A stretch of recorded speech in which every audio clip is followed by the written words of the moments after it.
सावित्री, हे बघ मी तुझ्यासाठी काय आणलंय.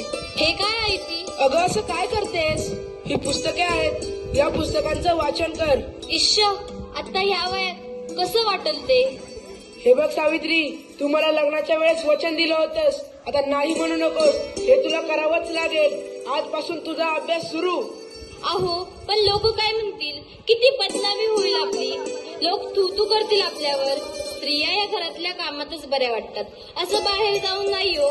बरं असू द्या, ही पुस्तके राहू द्या बाजूला, मला लई कामं आहेत ती. अरे बाळा, गप माझ्या सोन्या, तुला काय हवंय? का रडतयस? अगं बाई, ह्याचं अंग तर लय तापलं या. हे पण घरी नाहीत, आता मी काय करू? सावित्री, अगं ये सावित्री, किती रडतय तुझं बाळ? काय झालंय त्याला? होय ग पारू, रात्रीपासून लय रडायला लागले बघ.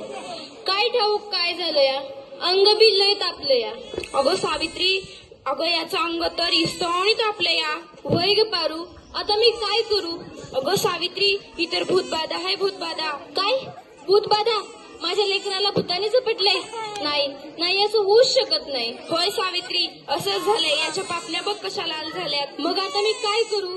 हे पण घरी नाहीत. अगं तुझं पोरगं लय तापलंय. आता रडत बसू नकोस, वेळ वाया घालू नकोस. आपल्या गावाबाहेर मांत्रिक बाबा आलेत, लय जालीम उपाय करतात ते. त्यांच्याकडे घेऊन जा त्याला. वाटलं तर मी येते तुझ्या संग. होय होय, चल लवकर, माझं लेकरू लय तापलंय या. बाबा, ते बघा, एक बाई आपल्या बाळाला घेऊन येत आहे आपल्याकडे. म्हणजे आज आपली कमाई होणार. बाबा, माझ्या बाळाला वाचवा. बाबा, माझ्या बाळाला वाचवा. त्याचा अंग इस्तवासारखं तापलंय. बाबा, काहीतरी करा. बाबा, काहीतरी करा. तुझ्या बाळाला भूतबाधा झाली या. कसली भूतबाधा बाबा? बाई, तुझ्या बाळाला विहिरीतल्या भूताने झपटलंय. काय?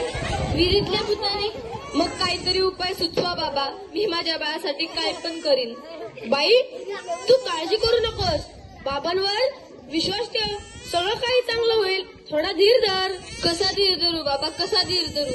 तुला तुझ्या बाळासाठी बळी द्यावा लागेल, म्हणजे तुला एक बकऱ्याचा नैवेद्य द्यावा लागेल. ठीक आहे बाबा, मी माझ्या बाळासाठी वाटतेन ते करीन. पण माझं बाळ वाचलं पाहिजे. माझ्या बाळाला वाचवा बाबा. बाई, तुला काय करायची गरज नाही. तू फक्त पैसे दे, नैवेद्य आम्ही करू.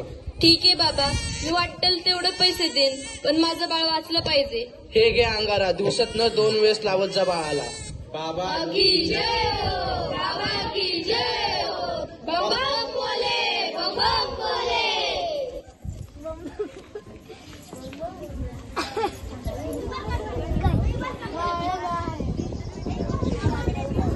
अगं बाई, ह्याचा अजून कसं काही ताप कमी नाही झाला?